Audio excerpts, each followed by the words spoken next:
Antío, hasta ahora en vídeos anteriores nos has explicado el hecho clave del conflicto palestino-israelí, que es el plan de división de Palestina propuesto por la ONU en 1947, y también nos has explicado cómo se ha llegado a esta partición. Para ello, has hecho referencia a varias cuestiones. Al reparto colonial de Oriente Próximo entre Gran Bretaña y Francia con el acuerdo secreto de Sykes-Picot, a la estrategia del engaño de Gran Bretaña, engañando a árabes y a judíos al mismo tiempo, al surgimiento del sionismo, al mandato británico sobre Palestina, a la Declaración Balfour y a las migraciones judías a Palestina, a las justificaciones religiosas esgrimidas por los judíos para la creación del Estado de Israel, a las persecuciones sufridas por los judíos a lo largo de la historia, con su culminación en el Holocausto, a la utilización del terrorismo en la fundación del Estado de Israel.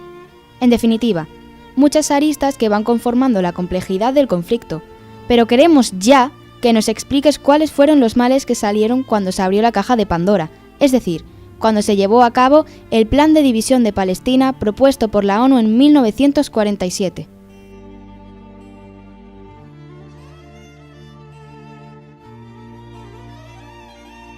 La mayoría de vosotros estáis esperando de manera impaciente que os explique cómo se ha llegado a esta situación de odio y barbarie, que ha servido de caldo de cultivo para que se produzca el cruel ataque terrorista de Hamás y la respuesta desmedida del Estado de Israel.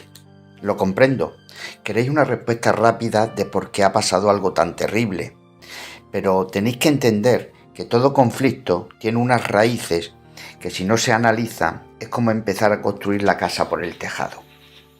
Hasta ahora, como muy bien habéis resumido en la introducción de este vídeo, hemos explicado los aspectos fundamentales anteriores al reparto de Palestina. Y en este vídeo, que va a ser muy intenso, vamos a intentar explicar lo que va a pasar después del reparto y del surgimiento del Estado de Israel. Cuando se abre la caja de Pandora, el conflicto palestino-israelí va a entrar en una espiral de violencia, guerras y procesos de paz fallidos que encierra a los contendientes en un laberinto sin salida. Entre 1948 y 1982 se van a ir sucediendo hasta 5 guerras que van a ir complicando cada vez más no solamente la situación de Palestina, sino de todo el Oriente Próximo. Para el análisis de estas guerras vamos a seguir la obra de Antoni Segura titulada Más allá del Islam, política y conflictos actuales en el mundo musulmán. La primera guerra árabe-israelí 1948 y el problema de los refugiados. La proclamación del Estado de Israel provocó esta primera guerra árabe-israelí, que va a ser denominada por los israelíes como la Guerra de la Independencia y por los palestinos como al-Nakba, que significa el desastre. Un amplio número de naciones árabes, Líbano, Egipto, Siria, Irak y Arabia Saudí, pues se enfrentaron a Israel para recuperar el territorio perdido, bajo el lema «Echaremos a los judíos al mar». Pero la guerra la ganó Israel y se generó el problema de los refugiados, un problema que todavía no se ha solucionado.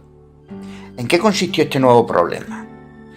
Pues durante el curso de la guerra fueron desalojadas centenares de poblaciones palestinas, lo que dio lugar al exilio de aproximadamente 800.000 árabes palestinos que nunca más van a poder volver a sus tierras, a sus casas, que fueron ocupadas por inmigrantes judíos.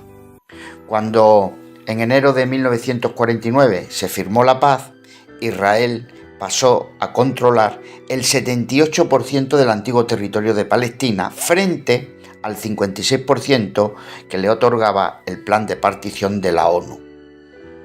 El Estado de Israel se va a consolidar a costa de los palestinos, que van a pasar a vivir en condiciones infrahumanas en campamentos de refugiados auspiciados por la ONU y situados en los países árabes circundantes.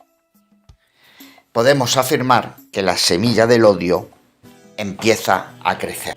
Segunda guerra, la guerra de Suez y el problema del colonialismo, 1956. Uno de los factores que determina la complejidad del conflicto palestino-israelí es la superposición de conflictos.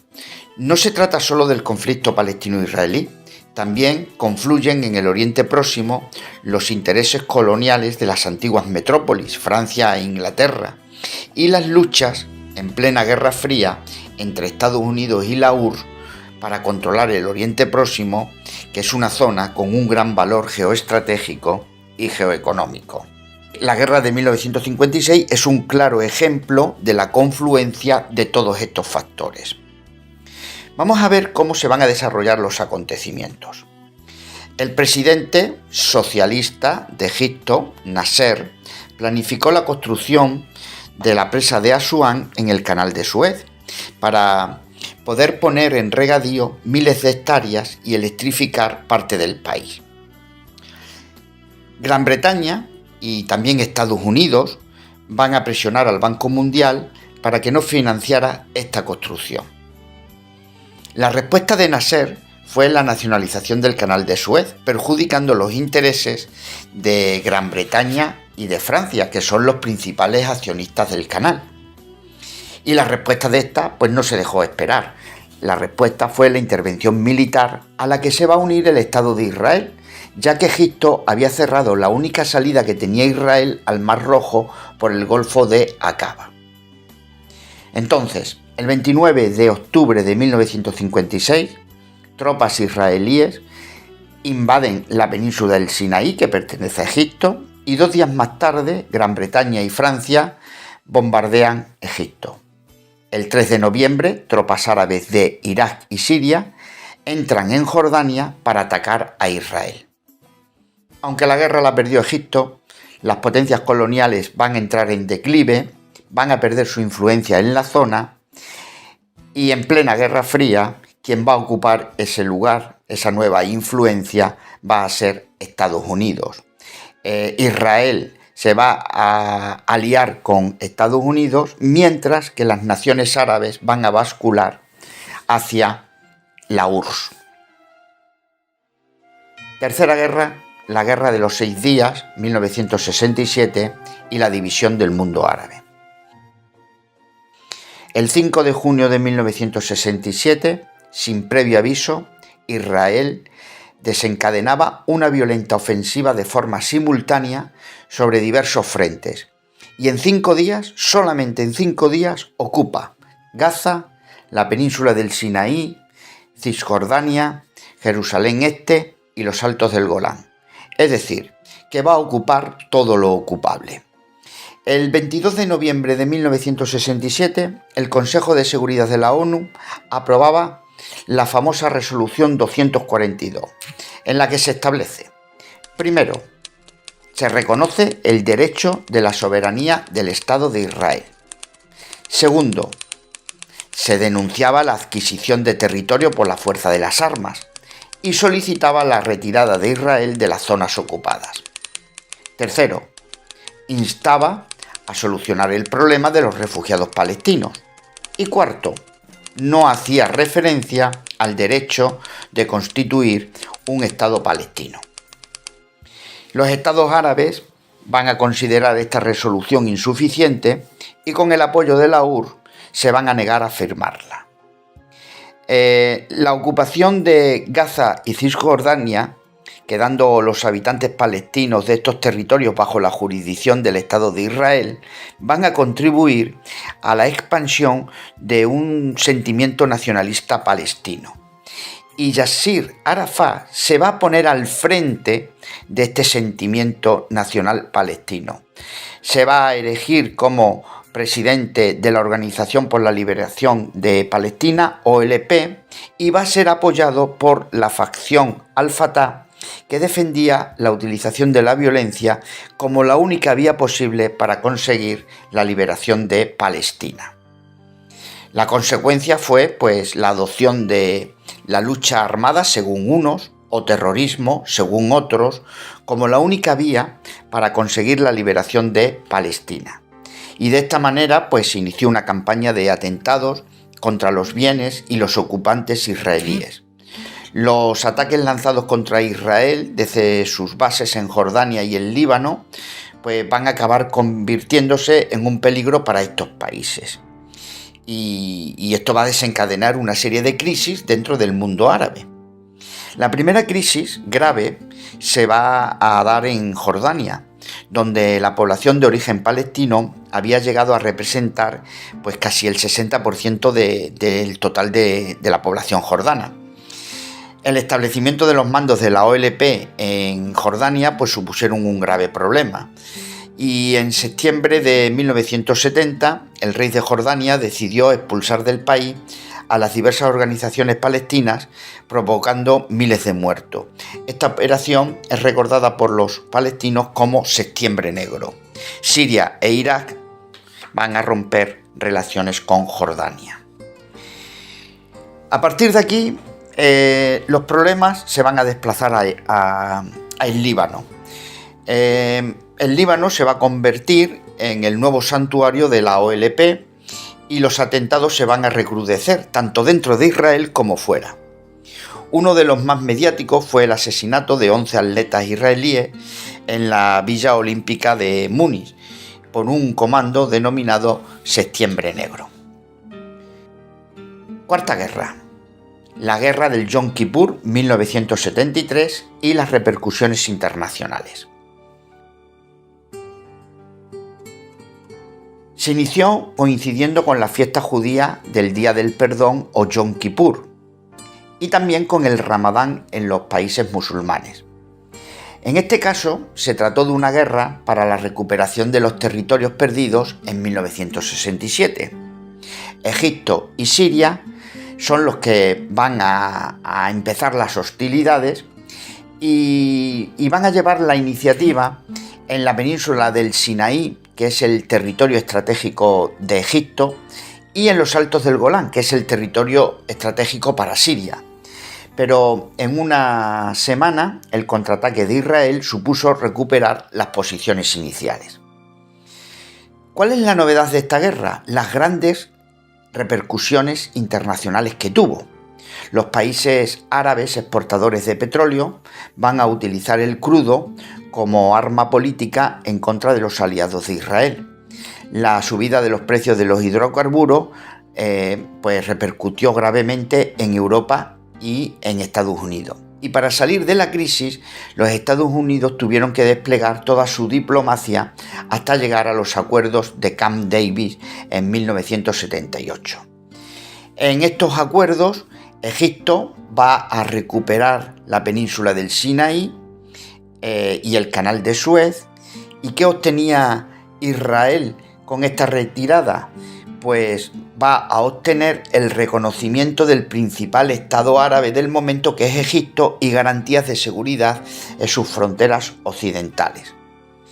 Pero estos acuerdos van a tener otras repercusiones, y es la enemistad del resto del mundo árabe con Egipto, que va a ser excluida de la Liga Árabe. Quinta guerra, la invasión del Líbano, 1982, y la matanza de Sabra y Shatila. El Líbano va a sufrir una cruenta guerra civil entre 1975 y 1991. Un elemento de inestabilidad en el Líbano era la presencia palestina, que se cifra en poco menos de 500.000 de palestinos. Tener en cuenta que cuando van a ser expulsados de Jordania se van a refugiar en el Líbano. Bueno, esta situación dio lugar al enfrentamiento entre las falanges cristianas por un lado y los palestinos y musulmanes libaneses por otro. En junio de 1982, Israel ordenó la invasión del Líbano para poner fin al hostigamiento palestino. Y tras 2 meses de intensos bombardeos, la mediación internacional permitió la salida de Arafat y de algunos miles de combatientes palestinos que, tras la salida de Jordania y ahora de el Líbano, van a instalar su nueva sede en Túnez.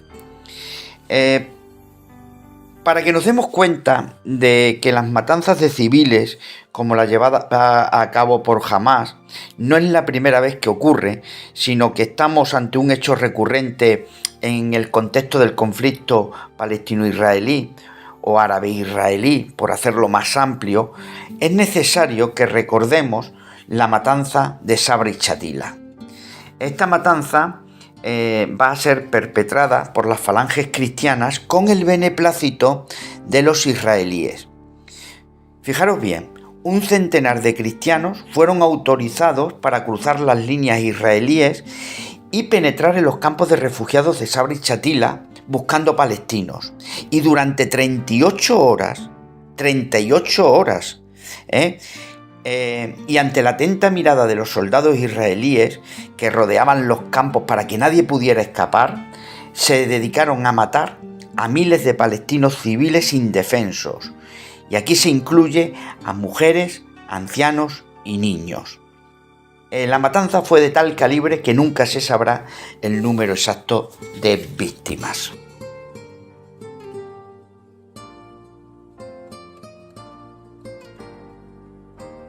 Una vez que se abrió la caja de Pandora con el reparto de Palestina entre judíos y palestinos y se proclamó la fundación del Estado de Israel, se van a suceder hasta 5 guerras. Se van a generar nuevos problemas como el de los refugiados palestinos, todavía sin resolver. El conflicto se internacionaliza y cada uno defiende exclusivamente sus intereses. Las antiguas potencias coloniales se aferran a sus derechos sobre el Canal de Suez. Estados Unidos y la Unión Soviética toman posiciones en el conflicto. En el contexto de la Guerra Fría, Estados Unidos se alía con Israel y la Unión Soviética con las naciones árabes. Las naciones árabes dan la espalda a los palestinos. Egipto llega a un acuerdo con Israel para recuperar la península del Sinaí, ganándose la animadversión del resto de las naciones árabes del Oriente Próximo, y Jordania expulsa a los palestinos de su territorio. Cada guerra genera más odio entre las comunidades, siendo cada vez más habituales las acciones terroristas o matanzas como la de Sabra y Shatila. ¿Cómo se va a intentar salir de este laberinto sin salida? ¿Lo van a conseguir? En el próximo vídeo encontraréis las respuestas.